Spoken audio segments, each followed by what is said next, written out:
Hey guys, what's going on? It's Ash here coming at you today in Clash Royale. You guys loved it so much when I had TNT on the channel live playing bridge spam up above 6,200, almost 6,300 trophies. Today, we're going to do you one better. We're joined by Lolorob. He is pushing using his signature freeze, graveyard freeze deck again with off-meta Bowler and kind of off-meta Valkyrie also in the mix. I really like this deck. I think you guys are going to enjoy it too. What's more is we are live right now actually playing ladder. I am going to have to edit between the downtime because it's going to take him like 10 minutes to find a match. He is currently number 8 in the world, ultimate champion, over 6,400 trophies. So these are really the best of the best that ladder has to offer. And here we go. We're going to go ahead and block that bandit charge with the Valkyrie, but it looks like the battle ram will go, or excuse me, the battle ram will not go to the Inferno Tower. Inferno Tower is going to be brought down by that Inferno Dragon. And unfortunately, the Valkyrie is not going to do a great job cleaning up on those barbarians on that left tower, so we did get hit first.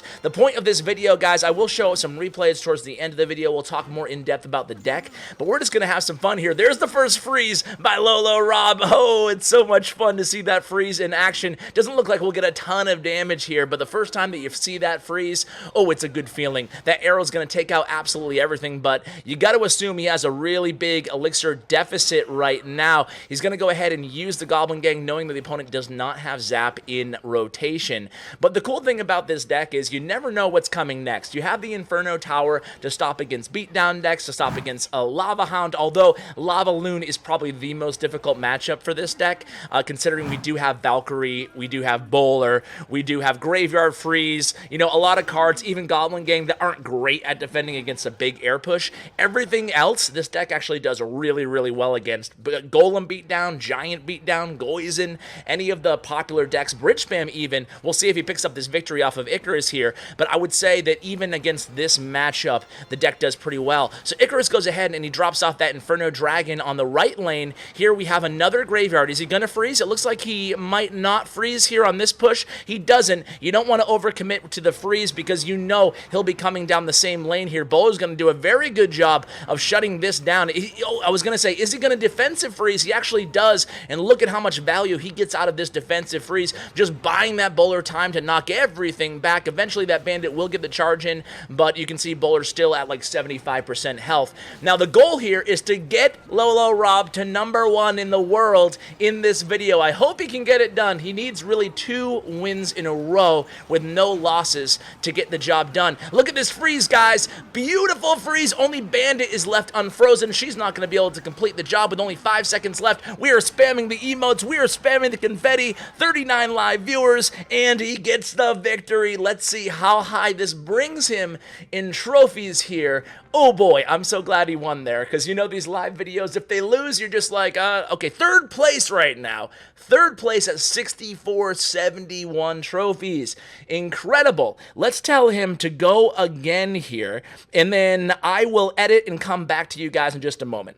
Alright guys, so finally he found a match. Here we go. That was literally like 5 minutes of searching there, just staring at the screen, but he is in it. This is the battle for #1 in the world. He will surpass 6,500 trophies if he can pick up this W here, and he's going against Sabati Meta. He's playing a meta Lava Hound deck. Oh no! It's the exact deck that I said that can be a difficult matchup. We'll see how Rob can handle it here.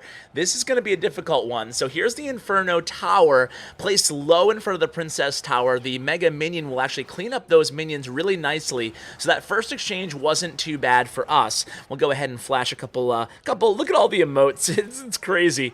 All right, so here we go, Valkyrie opposite lane. The opponent actually pumps. So he's playing a Lava Loon pump deck. That's my kind of deck. If I'm going to play Lava Loon, it's definitely going to be with a pump, which is something that you don't see too often. So he does have arrows in hand. It looks like he's just holding back a minute, and he does indeed use the arrows there, but we lose the Valkyrie. So not a great trade there for us. We have the Valkyrie, 7 elixir on our side, 5 elixir on his side there. Quick math skills for you guys. So here we go. It is the first graveyard. He's going to go ahead and freeze really early there.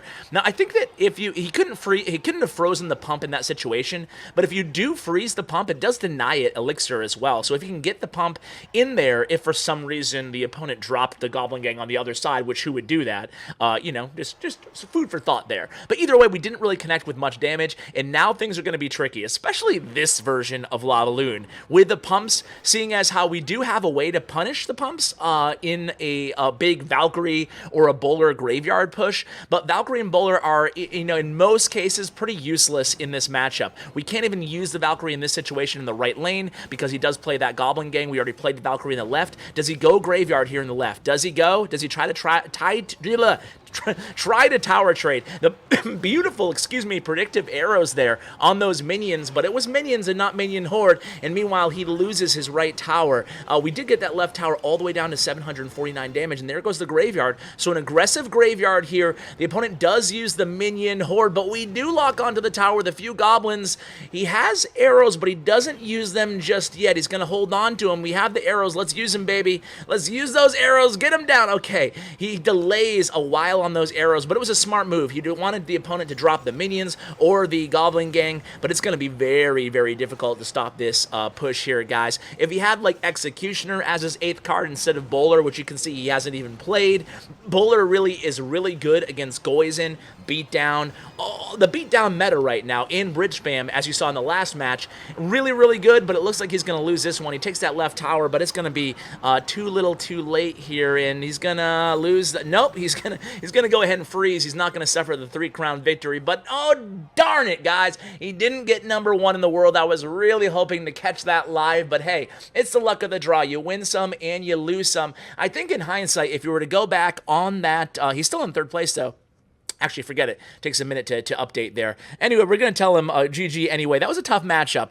I think that if we had to pick apart one thing in that matchup that we could have possibly done differently, I think that when he dropped that Valkyrie before he knew the opponent had Pump, they dropped Pump at the same time, we could have actually punished there with a Valkyrie right at the bridge. So I think that one little tiny decision probably could have really dramatically affected the match. If he had hit the Valkyrie at the bridge with an immediate graveyard, there wouldn't have been much the opponent could do at that point. They could have dropped their minions or a Goblin Gang, but Valkyrie mixed with arrows would have been able to shut that down. We probably would have been able to take that left tower earlier in the match. Anyway, let's go ahead and discuss a couple replays. I said the deck was really darn good against Golem decks and Giant decks, so let's go ahead and get into it here and watch how he handles these matchups. So he's going to start this matchup here against somebody from Nova Esports. Don't know who they are, but it looks like they're pretty good. And I will show you the profiles on all these guys too. They're all 20-game winners, all really good pro players.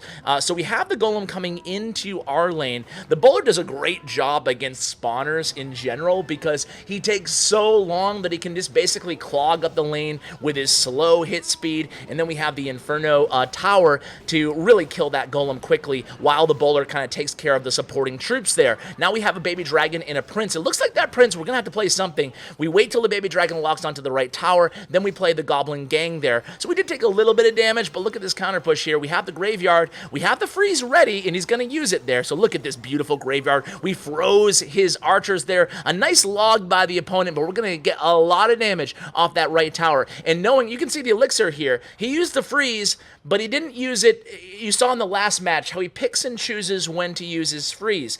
If the opponent had a large elixir advantage and they were able to punish with a Golem at the bridge supporting the archers that we froze, it would have been a very bad freeze. So always kind of having that awareness with this deck on when to use your freeze and when not to use your freeze is super important. So here comes another Golem. We're going to respond with a pre-placed Inferno tower here. So it's going to be a big Golem push. You know the opponent does have lightning. I don't think that Rob knows they have lightning yet, but we'll see how we handle this push when we know they do have lightning. So here comes the Inferno tower, locks onto that Golem. Lightning's going to totally take it down here. You can see the emotes, the spectators not too happy about this, but actually Valkyrie's going to do a pretty good job distracting the Mega Minion for a second there, then killing the rest of the goblins, and then we're going to go immediately into the graveyard here.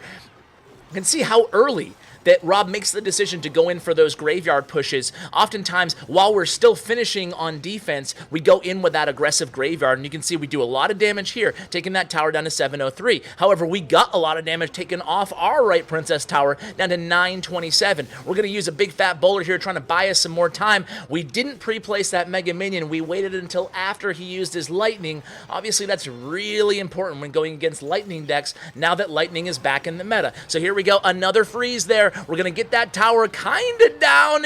Come on, Skeletons, get your work done. Finally taking it down to 88 damage left. All we need to do is cycle to arrows here, so we're going to clog up the lane with the Valkyrie. We're going to spam those goblins. The opponent does drop that Lightning. They need to cycle to log to finish off this match, but we do get that one swing on the Valkyrie there, and we come away with a victory with only 75 hit points left on our right tower. Excuse me, that was a really, really good match there. A good win to pull that off against a really great player. Let's go ahead and watch, Islaw. Let's watch this match against Islaw, playing the Hog Xe NATO deck, guys.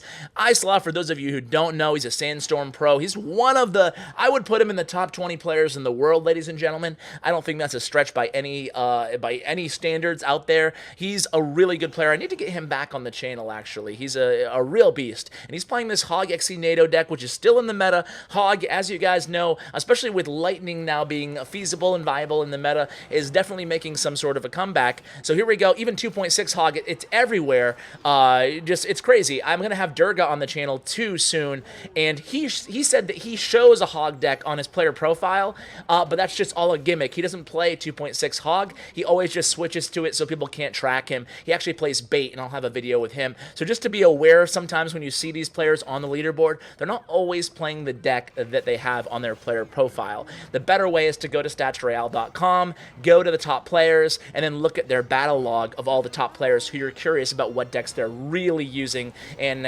obviously having success with on ladder or in challenges for that matter. So here we go. It is you can notice, guys, that Rob is actually on the top here in this match. Obviously, we're about halfway through, almost halfway through. Early on here, we're not getting a lot of damage. Islaw has good answers. He does have poison here, so he has the poison answer to graveyard. So we're going to freeze in an unorthodox way. We freeze right over there. We freeze the Ice Golem and the tower to give that sliver of a health a Mega Minion enough, enough of a fighting chance to get a lot of damage to that left tower. It's weird how even when the opponent has a hard counter, this guy has log, he has poison, he has guards, he has a lot of good answers to graveyard, especially with the poison there. We don't, freeze is totally mitigated by the fact that he does have poison. We're going to see how Rob kind of gets around this in creative ways, such as using the freeze with the Mega Minion on the tower. So here we go. It's going to be a bowler in the back, indeed, in the right lane for Rob. He's going to go ahead and have that bowler facing off against the Executioner. Now, that's a match that we don't really mind, ladies and gentlemen. So we're going to go ahead and split some goblins in the back here. We have the arrows ready. It looks like he's ready to cycle, and indeed he does. Just taking care of, getting a little bit more chip damage on that left tower, taking care of that Ice Spirit as well. So here we go. Bowler almost done with his Executioner. You guys see what I mean about the bowler. It's been a while since he's been super viable tier 1 in the meta, and you kind of forget about just how much a lumbering, slow, big bowler can really shut down an entire lane here. And indeed, he does a good job. And actually in both lanes right now, we have a bowler on the right, a bowler on the left. They're both clinging on to life. However, we do get a little bit more chip damage with that graveyard on the left tower, really making, biding time there until he knew the opponent was low on elixir, couldn't cast that poison spell immediately on that graveyard. So again, here comes another graveyard here by the opponent. He immediately responds with poison. However, we are going to get a few skeletons hits in, before the poison kind of goes into effect there. So check this out, 336 now left on that left tower, and Rob hasn't really taken much of any damage. He goes with the defensive poison, something that he is not afraid to do. If you guys get one takeaway from this video before playing this deck, but which, by the way, I will link in the description below. I've been really bad at that the other day. Oh man, this is embarrassing. The other day, and you can see he's going to pick up the victory right here, guys. Well, is he? Very close to the victory. He needs one more graveyard or arrows, graveyard arrow combo.